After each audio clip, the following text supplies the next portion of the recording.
Hello everyone, welcome back to online study. आज हम इस वीडियो में बात करेंगे 69th बीपीएससी के लिए बिहार स्पेशल टॉपिक वाइज में बिहार की मिट्टी। तो बिहार की मिट्टियाँ से रिलेटेड जितने भी क्वेश्चंस बन सकते हैं वो सब कुछ मैंने इस वीडियो में कवर किया हुआ है। तो वीडियो के साथ एंड तक बने रहिए। और अगर आपने इससे पहले के 2-3 टॉपिक्स को नहीं देखा है तो प्लेलिस्ट चेक कर लीजिए, वहाँ पर आपको सारी वीडियो एक साथ मिल जाएगी। तो चलिए ज़्यादा समय ना लेते हुए वीडियो को शुरू करते हैं। तब तक आप इस क्वेश्चन का राइट आंसर नीचे कमेंट कर दीजिए कि बिहार के अधिकांश भाग जो कि आच्छादित है किस टाइप की मिट्टी से, नीचे कमेंट कर दीजिए। चलिए शुरू करते हैं। अगर आप डेली ऑनलाइन टेस्ट सीरीज़ में जुड़ना चाहते हैं जो कि व्हाट्सएप पे डेली आपको प्रोवाइड कराया जाता है, तो फिलहाल 3 ग्रुप हमारे पास चल रहा है जिसमें आप जुड़ना चाहें जुड़ सकते हैं। पहला बिहार पुलिस और बिहार एसआई प्री के लिए 100 क्वेश्चन के साथ डेली बेसिस पे मॉक टेस्ट होता है जिसका प्राइस 89 रुपीज़ है। सेकेंड वाला होमवर्क सीरीज़ है जिसमें आपको डेली बेसिस पे होमवर्क दिए जाते हैं, उसके बाद उसका टेस्ट होता है 50 से 60 क्वेश्चन का। तो इसमें अगर आपको जुड़ना है तो 59 का पेमेंट करना होगा। और एक जो ग्रुप चल रहा है वो 69th बीपीएससी प्री के लिए चल रहा है 50 MCQ के साथ डेली बेसिस पे 51 रुपीज़ का प्राइस है। और अगर आपको पेमेंट कहाँ पे करना है तो पेमेंट के लिए सारा चीज़ यहाँ पे बताया गया। 93 42 85 15 38 नंबर पे पेमेंट करके स्क्रीनशॉट भी आपको इसी नंबर पे सेंड कर देना है। देखिए, सबसे पहला प्रश्न ये कि बालसुंदरी मृदा बिहार के किस जिले में पाई जाती है। बालसुंदरी मृदा को हम लोग तराई मृदा के नाम से भी जानते हैं। और तराई जो क्षेत्र है वो आपको पता होगा कि तराई क्षेत्र किसको कहा जाता है।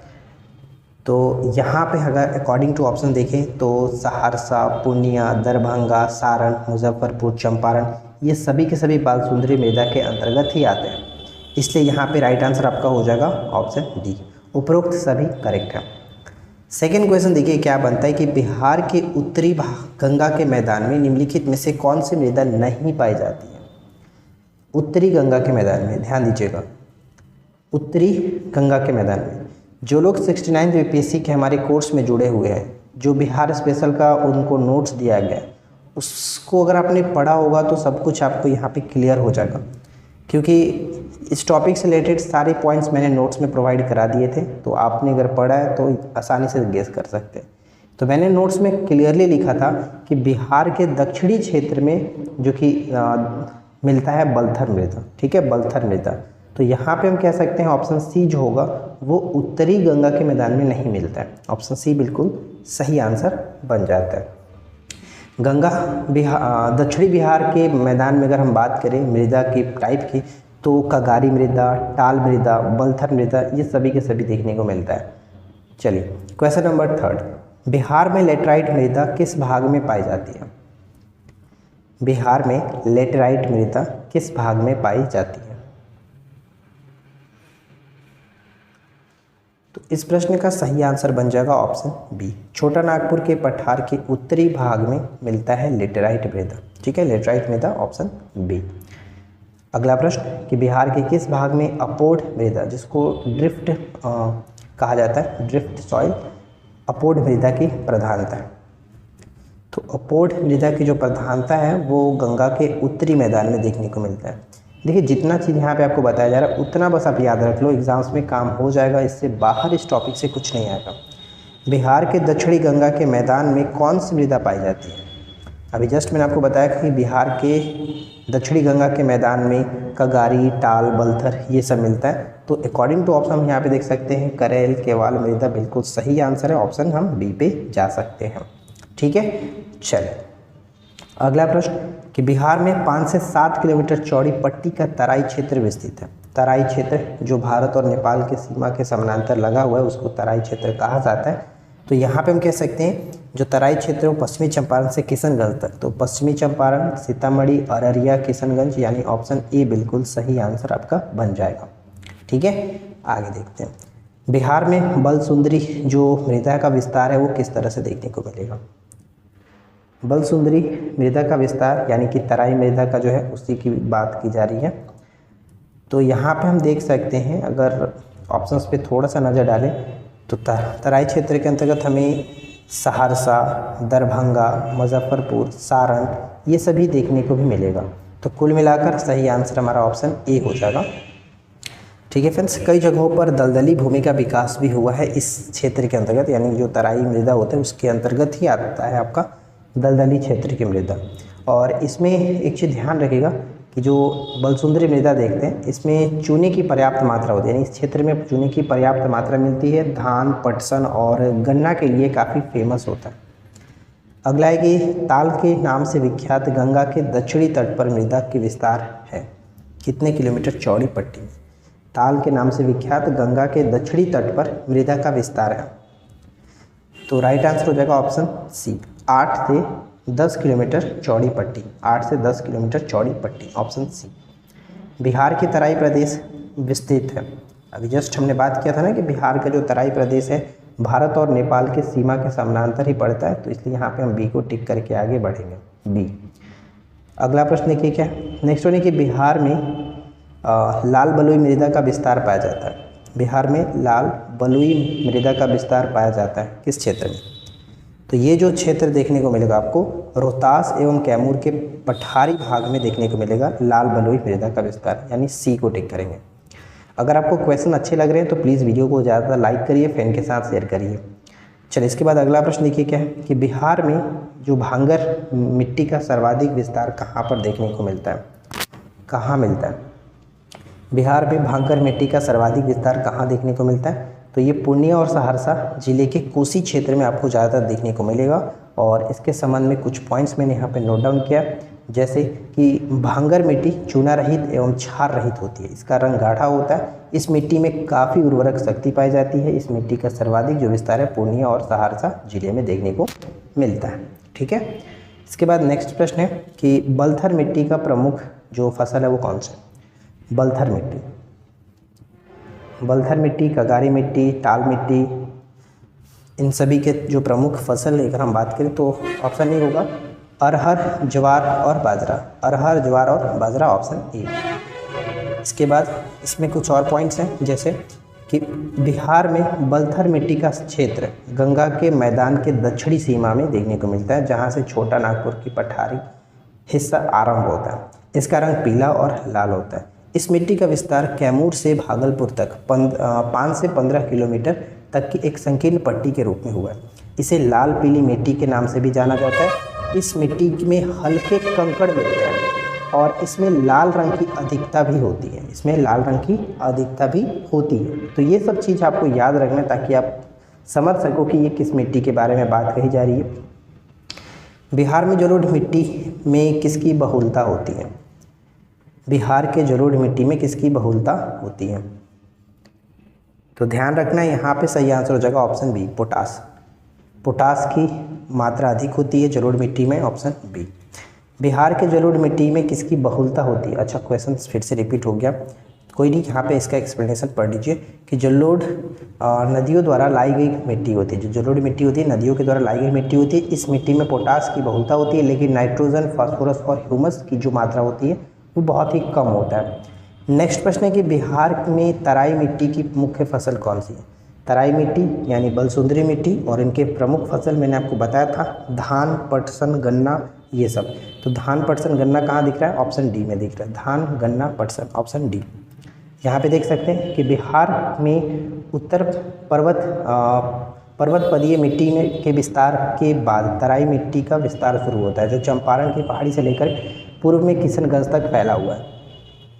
बिहार के भौगोलिक जलवायु को किस नाम से जाना जाता है? बिहार के भौगोलिक जलवायु को किस नाम से जाना जाता है? तो किस नाम से जानते हैं? यहाँ पे सही आंसर हो जाएगा ऑप्शन सी, भूमध्य रेखीय जलवायु के नाम से जानते हैं। भूमध्य रेखीय जलवायु के नाम से जाना जाता है। इसके बाद अगला प्रश्न है कि बिहार प्रदेश में ग्रीष्म काल में सर्वाधिक वर्षा किस भाग में होती है? यानी गर्मी के मौसम में सर्वाधिक जो वर्षा होती है किस भाग में देखने को मिलता है? तो सर्वाधिक वर्षा हमें देखने को मिलेगा पूर्वी भाग में, ऑप्शन ए होगा पूर्वी भाग में। नेक्स्ट प्रश्न है कि बिहार में बलथर मृदा का विस्तार क्षेत्र क्या है? तो हमने कई बार अब डिस्कस कर लिया है कि बलथर मृदा जो है वो दक्षिणी बिहार के मैदान में देखने को मिलेगा, गंगा के दक्षिणी पश्चिम में। दक्षिणी पश्चिम यहाँ पे सही आंसर है, ऑप्शन बी होगा, ऑप्शन बी, गंगा के दक्षिण पश्चिम में। आगे देखते हैं, बिहार में बलथर मृदा यानी लाल एवं पीली रंग की मृदा पाई जाती है किस क्षेत्र में? तो दक्षिण पश्चिम का मतलब क्या हुआ? दक्षिण पश्चिम मतलब ये कोने वाला जो टाइप हो गया, जिसमें हम लोग कह सकते हैं ये हो जाएगा कैमूर और रोहतास का जो क्षेत्र है वो, ऑप्शन सी, ठीक है, सी। बिहार में भावर के मैदान क्षेत्र कहा जाता है। बिहार में भावर के मैदान क्षेत्र कहा जाता है। चंपारण के उत्तरी पश्चिमी भाग को भावर के मैदान के नाम से जानते हैं। बिहार में दलदली मृदा का विस्तार कहाँ तक है? बिहार में दलदली मृदा का विस्तार कहाँ तक है? तो पश्चिमी चंपारण से किशनगंज तक दलदली मृदा का है या फिर तराई मृदा का है, बलसुंदरी, ये सब आप एक तरह से देख सकते हैं। दलदली मिट्टी तराई क्षेत्र की मिट्टी है जो कि पश्चिमी चंपारण की पहाड़ी से लेकर के पूर्व में किशनगंज तक फैली हुई। इस मिट्टी का रंग हल्का रंग पीला एवं भूरा होता है। नेक्स्ट प्रश्न है कि बिहार राज्य के किस भाग में जलोढ़ मिट्टी की प्रधानता? बिहार राज्य के किस भाग में जलोढ़ मिट्टी की प्रधानता? तो जलोढ़ मिट्टी गंगा के नदियों के द्वारा लाई गई मिट्टी होती है। तो गंगा के उत्तरी मैदान में ज़्यादातर ये मिट्टी देखने को मिलेगा, तो ऑप्शन बी होगा। मिट्टी के निर्माण प्रक्रिया के आधार पर बिहार की मिट्टियों को दो वर्गों में रखा जाता है, एक अवशिष्ट मिट्टी, एक अपूर्ण मिट्टी। तो ये थोड़ा सा जानकारी के लिए बस याद रखिए। चलिए आगे बढ़ते हैं। बिहार राज्य के किस भाग में अपूर्ण मिट्टी यानी ड्रिफ्ट सॉइल की प्रधानता है? अपूर्ण मिट्टी की प्रधानता है।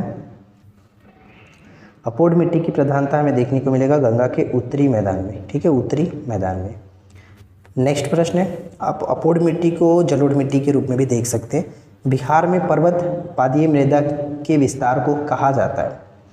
बिहार में पर्वत पादीय मृदा के विस्तार को कहा जाता है, तो ऑप्शन सी भावर का क्षेत्र। और भावर का क्षेत्र कहाँ पर मिलेगा? जो कि पश्चिमी चंपारण के उत्तरी जो भाग है उसको कहते हैं। नेक्स्ट प्रश्न की भांगर मृदा का सर्वाधिक विस्तार बिहार में कहाँ है? देखिए जितने प्रश्न आपको बताएगा बस उनको आप अच्छे से सुनिए, उनको समझिए और उनको याद रख लीजिए, फिर इस टॉपिक को समझने में कोई दिक्कत नहीं होगी। भांगर मृदा का सर्वाधिक विस्तार कहाँ पर देखने को मिलता है? तो ये आपका हो जाएगा पूर्णिया और सहरसा जिले के कोसी क्षेत्र में। ऊपर में ये क्वेश्चन रिपीट था।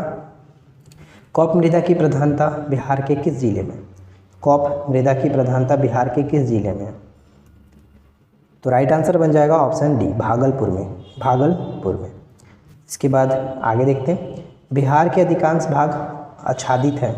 जो हमने स्टार्टिंग में आपको क्वेश्चन दिखाया था कि आप कमेंट करिए, वही वाला क्वेश्चन है। तो जिन लोगों ने ऑप्शन बी को टिक किया है, कछारी मृदा जो कि बिहार में लगभग 90% के आसपास तक है, मैं आपको दिखा देता हूँ। देखिए ये हमारे नोट्स का फर्स्ट पेज है। बिहार में मृदा संसाधन जब मैंने आपको बताया था 69 बीपीएससी या फिर बिहार स्पेशल वाले में भी आपको मिल जाएगा, बिहार स्पेशल कंटेंट में। मृदा ठोस भूपटल के ऊपरी असंगठित पदार्थों की परत होती है जिसका निर्माण चट्टानों के विखंडन से होता है। मृदा निर्माण में जल, आर्द्रता और तापमान जैसे अन्य प्राकृतिक कारक मुख्य भूमिका निभाते हैं। तो ध्यान रखिएगा ये 3 पॉइंट्स आपको याद रखना है कि मृदा निर्माण में कौन 3 जो कि प्रमुख भूमिका निभाते हैं, तो जल, आर्द्रता और तापमान। बिहार में 90% भाग पर जलोढ़ मिट्टी की प्रधानता है, यानी हमने ऊपर में जो क्वेश्चन पूछा वही है आपका। जलोढ़ मिट्टी की प्रधानता सबसे ज़्यादा, जिसका निर्माण गंगा नदी के उत्तर और दक्षिण के जलोढ़ मैदान में नदियों द्वारा लाए गए अवसादों से ये निर्मित होता है। इसके बाद नेक्स्ट प्रश्न है कि निम्नलिखित में से किस जिले में तराई मिट्टी नहीं पाई जाती है? तराई मिट्टी नहीं पाई जाती है। तो तराई की अगर हम बात करते हैं तो आपको पता है कि तराई का जो क्षेत्र है वो लगभग आपका भारत और नेपाल की सीमा के आसपास है। पटना का संबंध तो ऐसा कुछ होगा नहीं, यानी यहाँ पे डी को टिक करके आगे बढ़ सकते हैं। इसके बाद अगले सवाल पे बढ़ते हैं। बिहार में बलथर मिट्टी की प्रमुख फसल कौन सी है? बलथर मिट्टी, तो बलथर मिट्टी की जो प्रमुख फसल है वो हम यहाँ पे अगर हम देखें तो ऑप्शन ए हो जाएगा, अरहर, ज्वार, बाजरा। अरहर, ज्वार, बाजरा। निम्नलिखित में से कौन सी मिट्टी बिहार में नहीं पाई जाती है? बिहार में नहीं पाई जाती है। तो ध्यान देने वाली बात है कि बिहार में काली मिट्टी का विस्तार नहीं है। काली मिट्टी को और किस नाम से जानते हैं और काली मिट्टी किस चीज़ के लिए फेमस होता है, आप कमेंट करके बताएंगे। पर्वत पदीय मिट्टी के संबंध में कौन सा कथन सत्य है? तो 4 पॉइंट्स है, पढ़िए, बताइए क्या सही आंसर होना चाहिए। यह मिट्टी सोमेश्वर पहाड़ी के सीमावर्ती वन क्षेत्र में मिलता है, बिल्कुल सही। इस मिट्टी का रंग गहरा भूरा और पीला होता है। इस मिट्टी में आर्द्रता अधिक होती है, यानी उपरोक्त सभी कथन सही है, तो ऑप्शन डी पे जा सकते हैं। नेक्स्ट वन है कि बिहार में मिट्टी अपरदन के कौन से कारण है? बिहार में मिट्टी अपरदन के कौन से कारण है? तो ध्यान देने वाली बात यहाँ पे ये होगी कि बिहार में मिट्टी के अपरदन या फिर कहीं भी मिट्टी के अपरदन का कारण होता है नदियों के मार्ग में परिवर्तन, ज़्यादातर पेड़ों की कटाई होती है और पशुचारण होता है, यानी तीनों के तीनों बिल्कुल सही है। ऑप्शन डी होगा पशुचारण, तो डी यहाँ पे राइट आंसर होगा। नेक्स्ट प्रश्न है कि बिहार की किस मिट्टी में लोहांश की मात्रा अधिक और जीवांश की मात्रा कम पाई जाती है? लोहांश की मात्रा तो अधिक होती है लेकिन जीवाश्म की मात्रा कम होती है, वो है आपका लाल मिट्टी, ऑप्शन बी लाल मिट्टी। नेक्स्ट प्रश्न है कि लाल बालुका युक्त मिट्टी किन क्षेत्रों में पाई जाती है? तो यहाँ पे ध्यान दीजिएगा कि लाल बालुका युक्त मिट्टी किन क्षेत्रों में पाई जाती है। तो हमने देखा है ऊपर में क्वेश्चन था इस तरह का कि कैमूर और रोहतास का जो क्षेत्र है उसमें लाल बालुका युक्त मिट्टी देखने को मिलेगा, तो ऑप्शन हम यहाँ पे बी पे जा सकते हैं। चलिए इसके बाद नेक्स्ट प्रश्न है कि दलदली मिट्टी बिहार के किस ज़िले में पाई जाती है? दलदली मिट्टी हुआ, बलसुंदरी मिट्टी हुआ, तराई मिट्टी हुआ, तो वो सुपौल, किशनगंज, सीतामढ़ी जो तराई क्षेत्र है वो, तो ऑप्शन डी हो जाएगा ये सभी। अगला प्रश्न कि बलथर मिट्टी की निम्नलिखित में से कौन सी विशेषता सही है? देखिए एक बलसुंदरी मिट्टी और एक बलथर मिट्टी, इन दोनों को अच्छे से ध्यान रखिए, कन्फ्यूज़न नहीं होगा, ठीक है। देखिए जो बलसुंदरी मिट्टी है वो तराई क्षेत्र के अंतर्गत आपको देखने को मिलता है, जबकि बलथर मिट्टी दक्षिणी बिहार के मैदान में देखने को मिलता है। तो ये दो कन्फ्यूज़न सबसे पहले तो आप क्लियर करके रखो। बलथर मिट्टी की निम्नलिखित में से कौन सी विशेषता सही है? यह मिट्टी कैमूर, पठार और गंगा सोन दुहाग के संधि स्थल पर पाई जाती है, तो बिल्कुल सही है। इस मिट्टी में लोहे के अंश अधिक होते हैं, इस कारण इसका रंग लाल होता है। तो जस्ट हमने देखा था कि लाल रंग टाइप की मिट्टी होती है जो रोहतास और कैमूर के आसपास देखने को मिलता है। इस मिट्टी की प्रमुख उपज मक्का, अरहर, ज्वार, बाजरा ये सभी होता है। बलथर मिट्टी की प्रमुख फसल के रूप में ऊपर में क्वेश्चन देखा था, तो सभी के सभी यहाँ पे सही है, इसलिए हम डी को टिक करके आगे बढ़ेंगे। तो देखिए 35 क्वेश्चंस मैंने बिहार की मिट्टियों से रिलेटेड क्वेश्चंस बनाया था। आई होप कि आपको ये वीडियो अच्छा लगा होगा। वीडियो पसंद आया हो तो प्लीज़ ज़्यादा लाइक करिएगा, फ्रेंड के साथ शेयर करिएगा। चैनल पर पहली बार है सब्सक्राइब करके नोटिफिकेशन बेल आइकन को ऑल पे सेट कर लीजिए। हम मिलते हैं आपके साथ इसी प्रकार के किसी और वीडियो में नेक्स्ट टॉपिक के साथ। Thanks for watching, keep learning, have a good day.